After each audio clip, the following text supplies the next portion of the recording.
આપણે લોકોએ આજે એ શીખવાનું છે કે પરીક્ષાની અંદર આપણે તૈયારી કરતા હોય ત્યારની એવી 5 ટ્રીક કઈ છે કે તમે ઘણીવાર ખૂબ તૈયારીઓ કરતા હોય, પરીક્ષા પહેલા ઘણું બધું વાંચતા હોય, પરંતુ શું થાય, ભૂલાઈ જતું હોય, પરીક્ષાના એન્ડ ટાઈમે તમને યાદ આવે નહીં.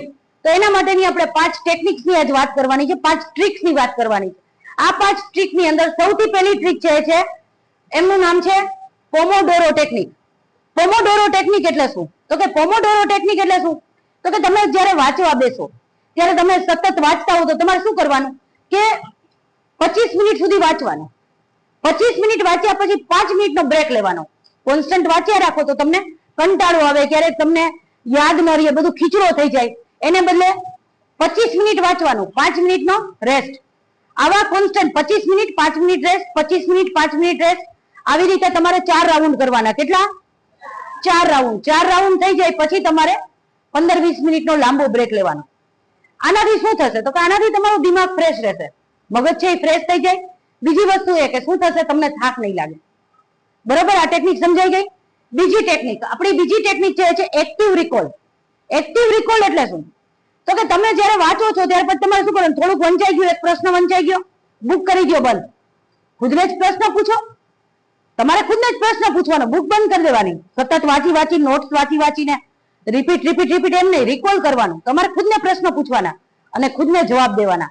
એનાથી શું થશે, તમારો દિમાગ એક્ટિવ બનશે. તમે ખુદને પ્રશ્ન કર્યો, એક પ્રશ્ન વંચાઈ ગયો, મૂકી દો, સારી રીતે યાદ રહેશે. સમજાઈ ગયું? બરોબર? Active recall. ધેન થર્ડ આપણે શું કરવાનું, તો કે સ્પેસ્ડ રિપીટેશન. સ્પેસ્ડ રિપીટેશન શું છે? તો કે તમે જ્યારે વાંચો છો, આજે આખો દિવસ તમે ખૂબ મહેનત કરી, મેં કીધું એમ 25 મિનિટ વાંચ્યું, 5 મિનિટનો બ્રેક લીધો, સતત 4 રાઉન્ડ કર્યા, પછી તમારે શું કરવાનું, સ્પેસ્ડ રિપીટેશન. મતલબ રાત્રે તમારે બધું જ રિવાઇઝ કરવાનું. આજ મેં કેટલું વાંચ્યું હતું, એમાં શું આવ્યું હતું, શું કરવાનું કે તમારે રાત્રે ફરી પાછું રિપીટ કરવાનું, રિવિઝન કરવાનું.